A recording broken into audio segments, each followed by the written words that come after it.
Mikup amagi nangi Kanthada firep tuna Oikigani khanam laba Punsi chupagi kainaba Soinairaba magumai Lengot pasungam jada Nangi kaina michaksina Fajinduna thambiri Tatkraba langlado Shamjilabasu amu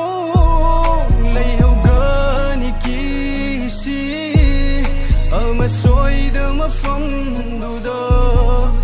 Thabalgi pom lakta Maichakaigi helasu